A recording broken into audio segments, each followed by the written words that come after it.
नमस्कार दोस्तों, कृष्णा एकेडमी के यूट्यूब चैनल पर आप सभी का हार्दिक स्वागत है। दोस्तों, राजस्थान की कला संस्कृति में राजस्थान की चित्रकला नामक टॉपिक आप पढ़ रहे थे और उसमें भी दोस्तों राजस्थान की चित्रकला की 4 स्कूलें आती है। उसमें दोस्तों मारवाड़ स्कूल ऑफ पेंटिंग्स के बारे में पढ़ रहे थे। जोधपुर शैली और बीकानेर शैली के बारे में आप पढ़ चुके हो। दोस्तों, आज हम मारवाड़ स्कूल ऑफ पेंटिंग्स की जो तीसरी उप शैली है या जो तीसरी लघु शैली है किशनगढ़ चित्र शैली, उसके ऊपर चर्चा करेंगे। किस प्रकार सावंत सिंह और बनी ठनी के प्रेम संबंध हुए थे और किस प्रकार किशनगढ़ शैली प्रकाश में आई थी, ये सारी चीजें दोस्तों आज अपन जो है वो अच्छी तरीके से याद करने वाले, ठीक है। और ऐसा कौन सा चित्रकार था जिसको राजस्थान का लियोनार्डो दा विंची कहा जाता है। ऐसे खूब सारे प्रश्न है, ठीक है, जो यहाँ से एग्जाम्स में पूछे जाते हैं। देखिएगा, किशनगढ़ शैली, सबसे पहले आप ये देखिएगा, मारवाड़ स्कूल ऑफ पेंटिंग्स के अंडर दोस्तों ये तीसरी शैली है, हम यूं कह सकते हैं। और बताओ इस शैली का नाम क्या है? किशनगढ़ शैली। देखिएगा दोस्तों, अपने राजस्थान में एक शहर है अजमेर डिस्ट्रिक्ट में और उसका नाम बताओ क्या है? किशनगढ़। दोस्तों ध्यान रखिएगा, किशनगढ़ नामक जो तहसीलें हैं ये लगभग राजस्थान में 3 है दोस्तों मुख्य रूप से।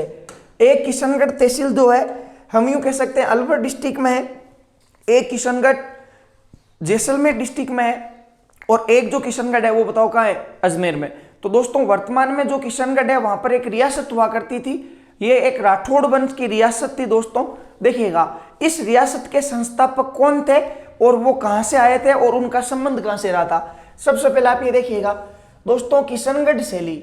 लेकिन देखिएगा, किशनगढ़ शैली तब पनपी थी जब किशनगढ़ की स्थापना हुई थी। दोस्तों किशनगढ़ की स्थापना किसने की? हम यूं कह सकते हैं कि जोधपुर के एक शासक थे और उनका नाम था दोस्तों मोटा राजा उदय सिंह।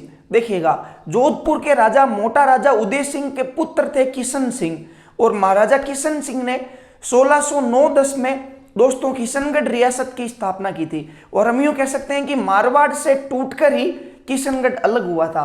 तो आप देखिएगा, किशनगढ़ से पूछे तो देखिएगा, मारवाड़ के शासक है, राजस्थान की सबसे बड़ी रियासत जो है क्षेत्रफल की दृष्टि से वो बताओ कौन सी थी? मारवाड़ थी। मारवाड़ के शासक मोटा राजा उदय सिंह।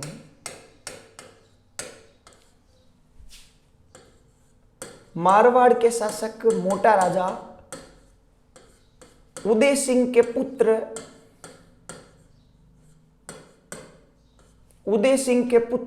किशन सिंह ने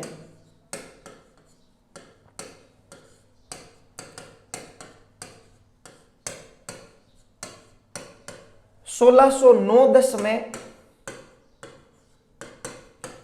किशनगढ़ रियासत की स्थापना की। ध्यान रखिएगा दोस्तों। देखिएगा, यहां से दोस्तों 2 प्रश्न बनते हैं। देखिएगा, एक तो किशनगढ़ रियासत की स्थापना किसने की, देखिएगा, और किशनगढ़ रियासत की स्थापना हुई कब थी, हम यूं कह सकते हैं। तो यहां से बताओ टोटल कितने प्रश्न पुटअप होते हैं? 2 प्रश्न। देखिएगा, वो 2 प्रश्न क्या क्या और किस किस टाइप के। एक तो दोस्तों आपको ये ध्यान रखना है कि किशनगढ़ रियासत की स्थापना 1609-10 में हुई थी और इसके संस्थापक बताओ कौन थे? देखिएगा, किशन सिंह थे। और बताओ किशन सिंह किसके पुत्र थे? मोटा राजा उदय सिंह के। और मोटा राजा उदय सिंह बताओ कहां का था? मारवाड़ का शासक था। अर्थात हम यूं कह सकते हैं कि किशनगढ़ जो रियासत है उसका निर्माण भी दोस्तों मारवाड़ से हुआ था। इसलिए दोस्तों किशनगढ़ रियासत की जननी मारवाड़ को कहा जाता है। यह दोस्तों राठौड़ वंश की एक रियासत थी जिस पर राठौड़ वंश के राजाओं का राज था। लेकिन देखिएगा, किशनगढ़ जो शैली है दोस्तों उसके बारे में हम यूं कह सकते हैं। देखिएगा, सबसे पहला प्रारंभकर्ता, किशनगढ़ शैली का प्रारंभकर्ता कौन था? किशनगढ़ शैली का प्रारंभकर्ता अर्थात इस शैली का प्रारंभ किसने किया था? और दोस्तों जो किशनगढ़ शैली का प्रारंभ करता है बताओ उसी का काल किशनगढ़ शैली का क्या कहलाता है? स्वर्ण काल कहलाता है। देखिएगा, किशनगढ़ में एक शासक बने थे दोस्तों और उनका नाम था महाराजा सावंत सिंह। देखिएगा, इन राठौड़ वंश के राजाओं में दोस्तों हम यूं कह सकते हैं कि किशनगढ़ में एक राजा बने थे और उनका नाम बताओ क्या था? सावंत सिंह था। दोस्तों ऐसा कहा जाता है कि सावन सिंह अपनी जवानी में किशनगढ़ की राजगद्दी पर बैठ गए थे और जैसे ये किशनगढ़ के राजा बने, इन्होंने अपनी राजमाता, दोस्तों राजमाता उसे कहा जाता है जो राज दरबार की सबसे वृद्ध और सबसे अनुभवी माता होती है, उसको राजमाता का दर्जा प्राप्त होता है। किशन सिंह के जो वंशज थे सावन सिंह, इन्होंने राजमाता से कहा कि राजमाता मुझे मनोरंजन हेतु कुछ नाचने वाली नृत्यांगना और गाने वाली गणिकाएं चाहिए और आप जो तुरंत है नाचने वाली सुंदर नर्तिकाएं और गाने वाली सुंदर गणिका लेकर आएगा। तो दोस्तों ऐसे कहा जाता है कि उस समय आसपास के क्षेत्र में इस प्रकार की गणिकाएं और नृत्यांगनाएं मिलती नहीं थी। तो देखिएगा सावन सिंह के कहने पर हम यूं कह सकते हैं कि जो किशनगढ़ की राजमाता थी दोस्तों, वो राजमाता किशनगढ़ से दिल्ली गई। बताओ किशनगढ़ से कहां गई? दिल्ली। देखिएगा ये एक राठौड़ वंश की रियासत किशनगढ़, उसके राजा बताओ कौन है? सावन सिंह है। और हम यूं कह सकते हैं कि दिल्ली में दोस्तों एक जगह पड़ती है और उस जगह का नाम है अंतेपुर। देखिएगा अंतेपुर जो नामक स्थल है दोस्तों, ये पुराने जमाने में एक प्रसिद्ध स्थल था। ऐसा कहा जाता है कि जब तराइन का पहला युद्ध हुआ था और अपने अजमेर के शासक पृथ्वीराज चौहान ने जब मोहम्मद गोरी को हराया था 1191 में, तो उस जीत के उपलक्ष्य में दोस्तों पृथ्वीराज चौहान भी रंगरेलियल मारने ये अंतेपुर गया था, क्योंकि यहाँ पर सुंदर गणिकाएं और सुंदर नृत्यांगनाएं हुआ करती थी। देखिएगा अब देखिएगा किशनगढ़ की जो राजमाता है वो अपने सावन सिंह के कहने पर बताओ ये एक गणिका लेने कहाँ गई? अंतेपुर गई। अब दोस्तों ऐसे कहा जाता है कि अंतेपुर दिल्ली नामक जगह पे किशनगढ़ की राजमाता को एक गणिका पसंद आती है दोस्तों, और उस गणिका का नाम था, देखिएगा राजमाता ने पूछा बताइए तेरा नाम क्या है? तो दोस्तों उस गणिका ने बताया कि मेरा नाम क्या है? विष्णुप्रिया है।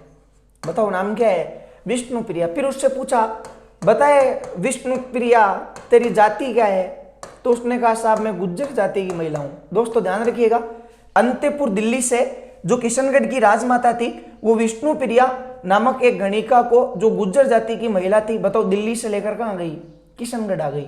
लेकिन दोस्तों सावन सिंह ने यह भी कहा था कि जो गणिका आप लेकर आ रहे हो उसकी जो आवाज है वो रानो मॉडल के जैसे सुंदर होनी चाहिए और दिखने में भी वो महिला आलिया भट्ट जैसे सुंदर होनी चाहिए, तभी मैं उसको स्वीकार करूंगा। तो ये प्रश्न अभी भी राजमाता के मन में गूंज रहा था कि जो मैं विष्णुप्रिया नामक महिला लेकर आई हूं वो अगर सावन सिंह को पसंद नहीं आई तो, और कहीं वो उसको रिजेक्ट ना कर दे। इसलिए दोस्तों राजमाता उस विष्णुप्रिया को 5 दिन से गोंदोला झील में अच्छे से नहलाती है, उसके फेयर एंड लवली लगाती है, फेयर एंड हैंडसम लगाती है, सुरमा लगाती है और दोस्तों एकदम सुंदर सा उसे सजा धजाकर और सावन सिंह के समक्ष प्रस्तुत किया जाता है। लेकिन दोस्तों मारवाड़ी में जो सज धजकर आता है, सज धजकर आने वाले व्यक्ति को बड़ा ठना कहते हैं। देखिएगा तो ये सज धजकर आई थी और सज धजकर आई थी इसलिए बताओ इसका नाम क्या पड़ गया? बनी ठनी पड़ गया। ध्यान रखिएगा। और इसी सावन सिंह की जो प्रेमिका है वो आगे जाकर हम यूं कह सकते हैं कि कौन बन गई थी? बनी ठनी। दोस्तों ये सज धजकर आई थी इसलिए बताओ इसका नाम क्या पड़ गया था? बनी ठनी पड़ गया था। ध्यान रखिएगा। जबकि बनी ठनी का वास्तविक नाम क्या था? विष्णुप्रिया। कौन सी जाति की महिला थी? गुज्जर जाति की। आई कहां से थी? अंतेपुर से। और इसको लेकर कौन आई? किशनगढ़ की राजमाता। और इसका उद्देश्य क्या था? देखिएगा इसको लाने का उद्देश्य यही था कि ये किशनगढ़ के राजा सावन सिंह का मनोरंजन करे। बताओ किसके तौर पे? एक गणिका के तौर पे। गणिका उसको कहते हैं जो दरबार में गाने वाली महिलाएं हुआ करती थी। लेकिन दोस्तों उस दिन बनी ठनी इतनी सुंदर लग रही थी कि सावन सिंह को देखते ही सावन सिंह को बनी ठनी से 143 हो गया। देखिएगा अर्थात सावंत सिंह पहली ही नजर में बनी ठनी को अपना दिल दे बैठा। देखिएगा और सावन सिंह जब बनी ठनी से प्रेम कर बैठा, बनी ठनी के समक्ष ये अपने प्रेम प्रस्ताव रखते हैं, लेकिन बनी ठनी इनके प्रेम प्रस्ताव को एक्सेप्ट कर लेती है। लेकिन सावन सिंह बनी ठनी को कहते हैं कि देख बनी ठनी, तेरे और मेरे बीच में जो ये प्रेम संबंध है इसका पता किसी और को नहीं लगना चाहिए।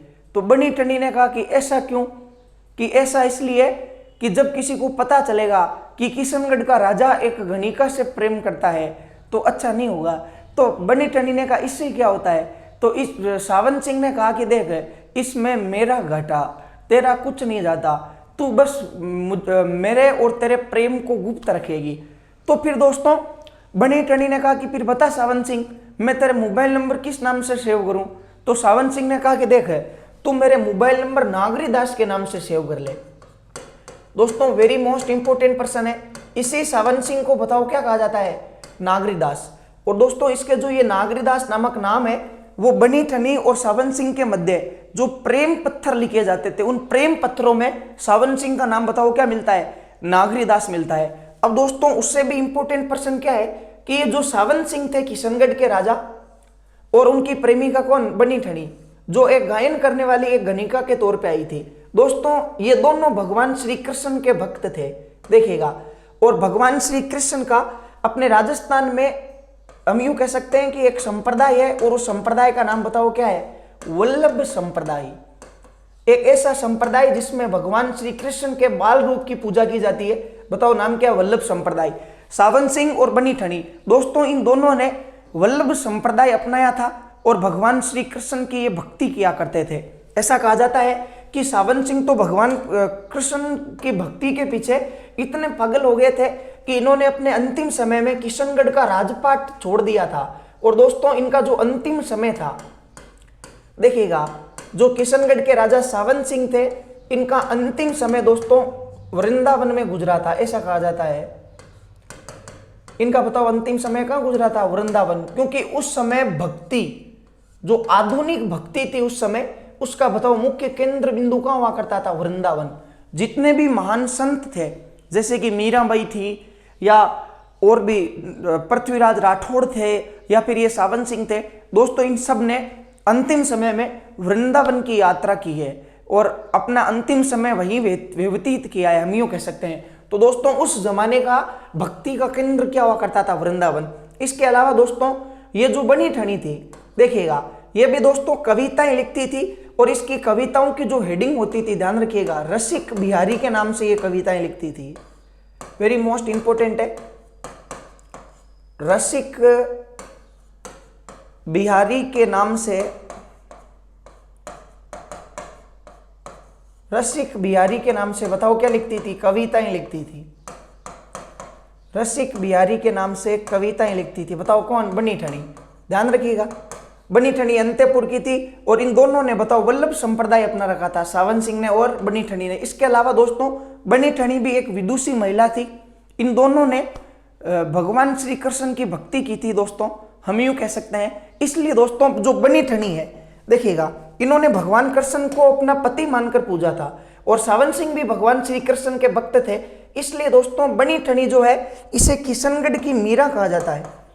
ध्यान रखिएगा, वेरी मोस्ट इंपोर्टेंट पर्सन है। आपसे अगर यूं कहे कि किशनगढ़ की मीरा कौन कहलाती है? बनी ठनी कहलाती है। दोस्तों जिसने भी भगवान श्री कृष्ण का जो भक्ति है वो दाम्पत्य भाव से की है। दाम्पत्य भाव का मतलब है अपना पति मानकर पूजा है या अपना प्रेमी मानकर पूजा है, उसकी तुलना अपन मीरा से कर सकते हैं। इसलिए किशनगढ़ की मीरा कौन कहलाती है? बनी ठनी कहलाती है। देखिएगा दोस्तों, आप इसका स्क्रीनशॉट लीजिएगा। इसके अलावा अपन किशनगढ़ शैली की जो विशेषताएं हैं उनके ऊपर भी चर्चा करेंगे।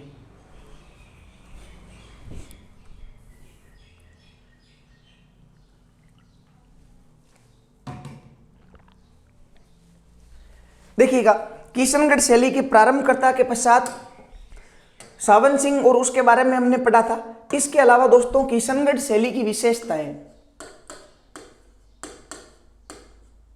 किशनगढ़ शैली की विशेषताएं अर्थात इस शैली की क्या क्या प्रमुख विशेषता रही थी और किस किस प्रकार के चित्र हम यूं कह सकते हैं कि यहां पर देखने को मिलते हैं। देखिएगा दोस्तों, किशनगढ़ शैली में सबसे पहले हम यूं कह सकते हैं एक ऐसा चित्र देखने को मिलता है। देखिएगा, सबसे पहले दोस्तों इस प्रकार का एक चित्र देखने को मिलता है किशनगढ़ शैली में, हम यूं कह सकते हैं। और दोस्तों इसमें बनी ठनी को चित्रित किया गया है। ध्यान रखिएगा, बताओ इसमें किसको चित्रित किया गया? बनी ठनी को चित्रित किया गया है। ये देखिएगा, इस प्रकार का दोस्तों बनी ठनी का एक चित्र मिलता है। ये इस प्रकार का एक चित्र मिला है बनी ठनी का। और दोस्तों ऐसा कहा जाता है कि इस चित्र के जो चित्रकार थे, ध्यान रखिएगा, जो बनी ठनी का चित्र बनाया था, या हम यूं कह सकते हैं कि इस चित्र के जो चित्रकार थे उनका नाम था निहाल चंद। बताओ इस चित्र का चित्रकार कौन था? निहाल चंद था। दोस्तों वेरी मोस्ट इंपोर्टेंट है। अब देखिएगा निहाल चंद ने ये चित्र बनाया बनी ठनी का। दोस्तों कई बार ये प्रश्न आता है कि निहाल चंद ने बनी ठनी को किसके रूप में चित्रित किया है, या देखिएगा आपसे पूछ लिया जाए कि ये जो है ये चित्र किसका है, तो दोस्तों किशनगढ़ की मीरा। और किशनगढ़ की मीरा कौन कहलाती है? बनी ठनी। बताओ बनी ठनी का ये चित्र किसने बनाया? निहाल चंद ने। कई बार ये प्रश्न पूछा गया है कि निहाल चंद ने बनी ठनी का जो चित्र है वो किसके रूप में बनाया है या किसके रूप में चित्रित किया है। तो दोस्तों ध्यान रखिएगा निहाल चंद ने बनी ठनी को राधा के रूप में चित्रित किया है, राधा के रूप में। वेरी मोस्ट इंपोर्टेंट प्रश्न है दोस्तों, ध्यान रखिएगा। राधा के रूप में हम यूं कह सकते हैं कि निहाल चंद ने बनी ठनी को चित्रित किया था। इसके अलावा दोस्तों बनी ठनी का जो ये चित्र था इसके ऊपर दोस्तों एक डाक टिकट भी जारी हुआ है। देखिएगा इसके ऊपर दोस्तों एक डाक टिकट जारी हुआ था। डाक टिकट में एक तो आपको क्या याद करनी है? डेट है, देखिएगा, और एक याद क्या करना है? ईयर करना है। 5 मई 1973 के दिन दोस्तों बनी ठनी की जो फोटो है उसके ऊपर एक डाक टिकट जारी हुआ था। देखिएगा डाक टिकट में आपको एक चीज और ध्यान रखनी है कि जो डाक टिकट जारी हुआ था ये कितने पैसों का हुआ था। तो दोस्तों बनी ठनी के ऊपर जो डाक टिकट जारी हुआ था वो बताओ कितने पैसों का था? 20 पैसों का। और दोस्तों डाक टिकट जारी भारत संचार मंत्रालय द्वारा किया जाता है, क्योंकि डाक क्या है? एक शिक्षा या एक संचार का क्या है? माध्यम है, और संचार मंत्रालय द्वारा डाक टिकट जारी किया जाता है। अब देखिएगा दोस्तों बनी ठनी का चित्र बताओ किसने बनाया था? निहाल चंद ने। और निहाल चंद ने बनी ठनी को किसके रूप में चित्रित किया है? राधा के रूप में। अब दोस्तों हम सब जानते हैं कि ये जो बनी ठनी है इस बनी ठनी को भारत, राजस्थान या मारवाड़ की मोनालिसा कहा जाता है। देखिएगा यहां से आपको कुछ प्रश्न याद रखने हैं कि जो बनी ठनी है इसी बनी ठनी को आप यूं कह सकते हो राजस्थान, या दोस्तों इसी को हम यूं कह सकते हैं भारत, या इसी को आप यूं कह सकते हो मारवाड़ की मोनालिसा कहा जाता है। राजस्थान, भारत, मारवाड़ की मोनालिसा। दोस्तों कौन थी मोनालिसा? और मोनालिसा से सुंदर महिला की हमेशा तुलना क्यों की जाती है? तो दोस्तों मोनालिसा नाम की एक महिला की पेंटिंग बनाई थी, और वो पेंटिंग बनाने वाले जो व्यक्ति थे दोस्तों उनके बारे में भी अभी अपन अध्ययन करेंगे। मोनालिसा का चित्र किसने बनाया था? फ्रांस और इटली में यह चित्र खूब फेमस हुआ था। देखिएगा, और उनका नाम था लियोडार्नी दे विंसी। देखिएगा मोनालिसा का चित्र किसने बनाया था?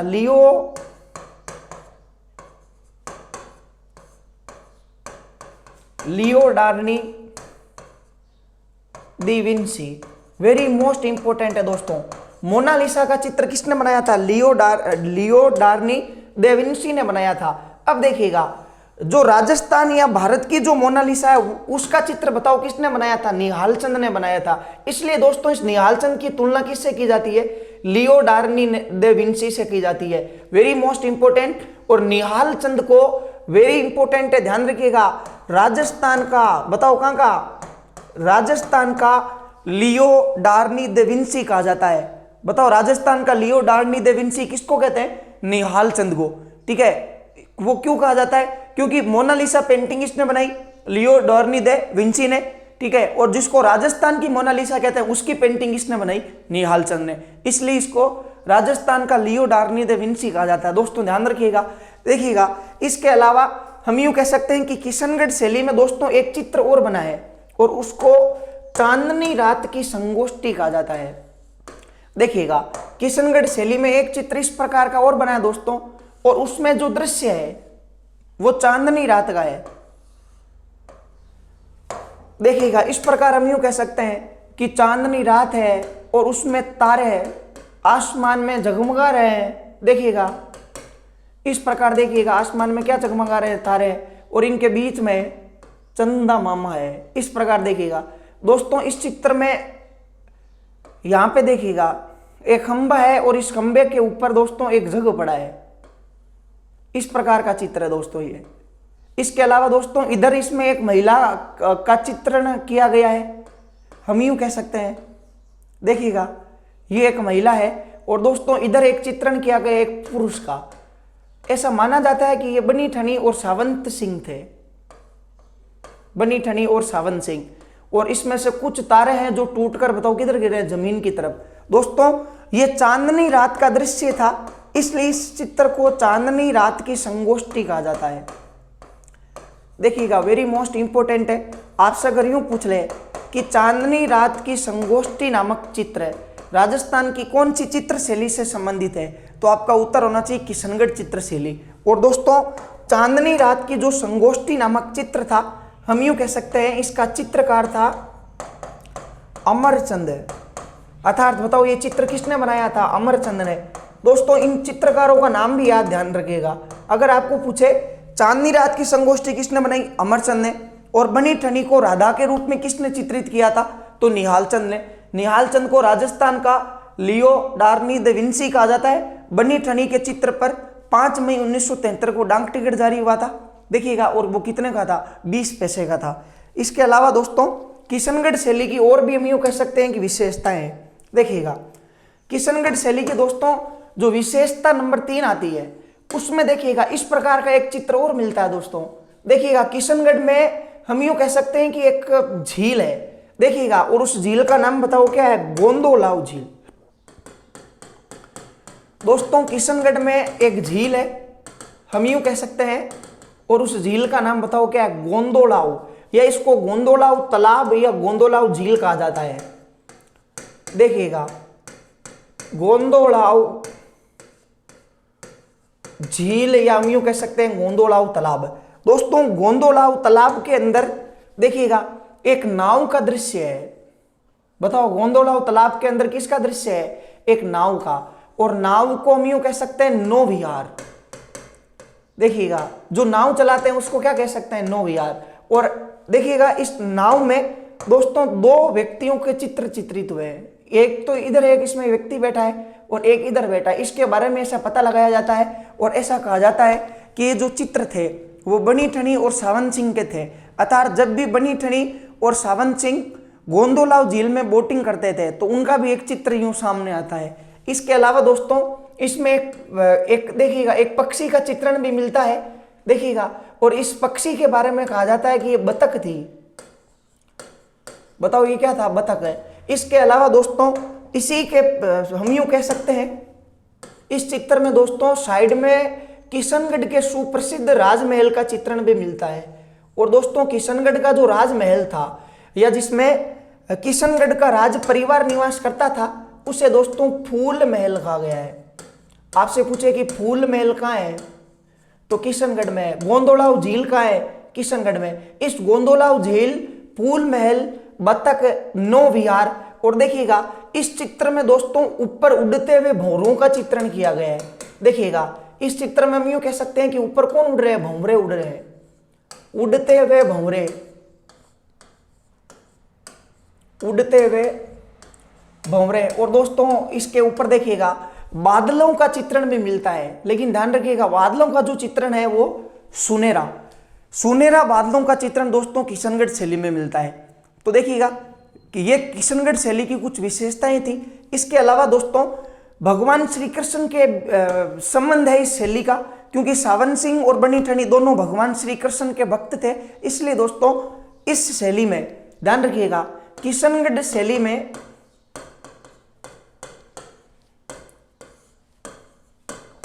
हम यूं कह सकते हैं किशनगढ़ शैली में कृष्ण लीलाओं का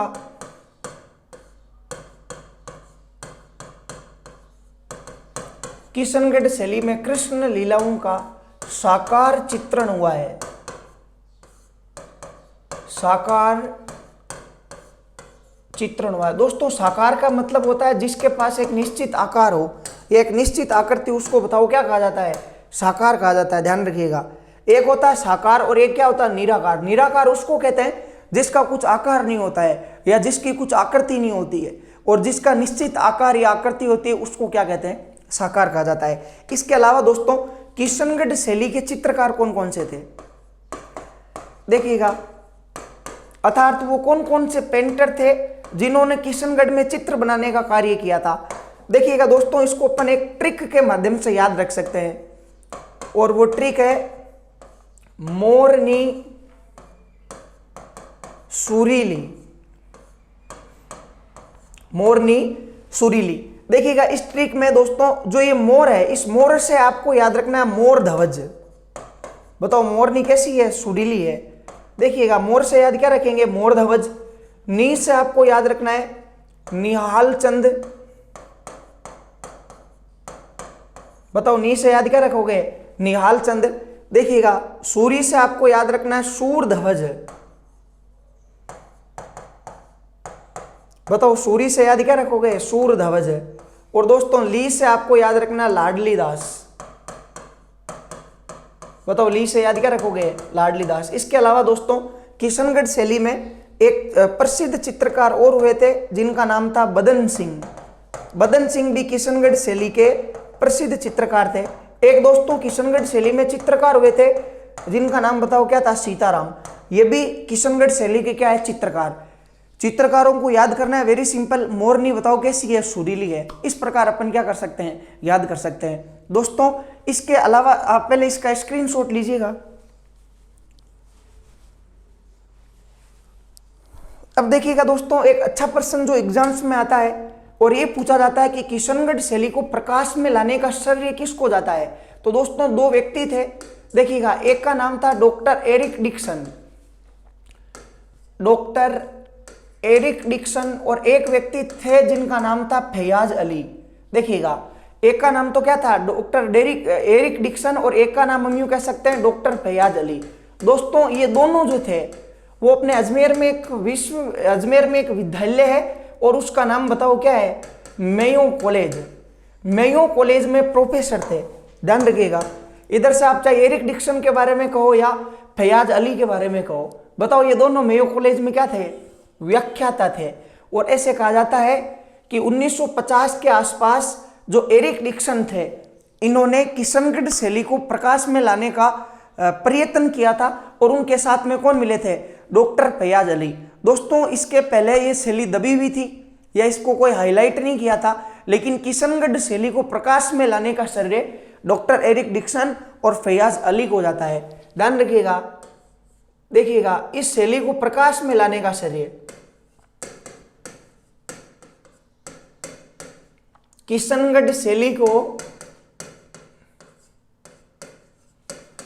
प्रकाश में लाने का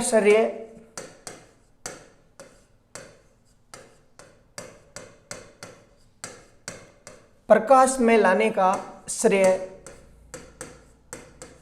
बताओ किसको जाता है, एक तो डॉक्टर एरिक डिक्सन को और एक फैयाज अली को।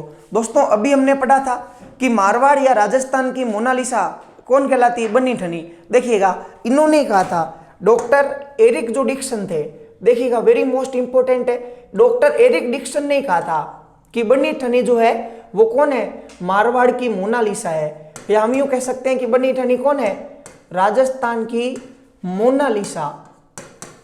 राजस्थान की मोनालिसा या मारवाड़ की मोनालिसा बताओ किसने कहकर पुकारा है, एरिक डिक्सन ने। और इन्होंने इस शैली को क्या किया था, हाईलाइट या हम यूं कह सकते हैं कि प्रकाश में लेकर आए थे। इसके अलावा दोस्तों बनी ठनी का एक चित्र है और उस चित्र की आपको विशेषता ध्यान रखनी है। देखिएगा बनी ठनी का जो चित्र था वो किस प्रकार का था। दोस्तों इस प्रकार बनी ठनी का एक चित्र मिलता है किशनगढ़ शैली में। देखिएगा इसमें दोस्तों बनी ठनी की जो आंखें हैं, देखिएगा बनी ठनी की जो आंखें हैं वो कान तक खींची हुई है। ये हमने जब राजस्थानी चित्रकला के नेत्र पढ़े थे उसमें भी पढ़ा था कि आंखें बताओ क्या है, आंखें कान तक खींची है, ध्यान रखिएगा। या इनको अपन खंजन नेत्र कह सकते हैं, खंजन नेत्र। बताओ किसके समान, तीर के समान, खंजन नेत्र है ये। और बताओ किसके समान है, तीर के समान, अर्थात तीर के समान खींची हुई आंखें। बताओ किसके चित्र की विशेषता है, बनी ठनी की। इसके अलावा दोस्तों ये जो बनी ठनी है इसका नाक जो है वो तीखा दिखाया गया है। देखिएगा तीखा नाक है, बताओ नाक कैसा दिखाया गया है, तीखा। इसके अलावा दोस्तों इंपॉर्टेंट प्रश्न है, बनी ठनी के नाक में एक आभूषण का भी दृश्य दिखाया गया है। और देखिएगा उस आभूषण का नाम पूछे क्या है तो उसका नाम बताओ क्या है, बेसरी। अर्थात बनी ठनी ने अपने नाक में जो आभूषण पहना था उसका नाम बताओ क्या था, बेसरी था। इसके अलावा दोस्तों देखिएगा हम यूं कह सकते हैं कि बनी ठनी के जो वस्त्र है या हम यूं कह सकते हैं कि इसके जो वस्त्र है वो दोस्तों पारदर्शी है। बताओ वस्त्र कैसे हैं? पारदर्शी है। और देखिएगा जो बनी ठनी ने वस्त्र पहन रखे हैं इनका रंग हमने पहले भी पढ़ा था कि इनका रंग गुलाबी और सफेद है, गुलाबी और सफेद है। और इसको याद किस प्रकार करना था? सावन सिंह बनी ठनी को देखकर गाना गाता था कि गुलाबी आंखें जो तेरी देखी शराबी ये दिल हो गया। इस प्रकार बताओ इसको क्या करना है? याद करना है। ये दोस्तों बनी ठनी के चित्र की विशेषता है, ध्यान रखिएगा। और ये जो महिला है वो कौन है? बनी ठनी है, सावन सिंह की प्रेमिका है। दोस्तों किशनगढ़ शैली के बारे में आपने अध्ययन किया है, इसके चित्रकार, विशेषता, किस प्रकार के चित्र बने थे और इस शैली का स्वर्णकाल किस राजा के समय था। इस प्रकार के रोचक तथ्य हमने किशनगढ़ शैली के बारे में जाना है। दोस्तों अगर आपको ये वीडियो पसंद आए तो इसको शेयर कीजिएगा, लाइक कीजिएगा और हमारे चैनल को सब्सक्राइब कीजिएगा। धन्यवाद।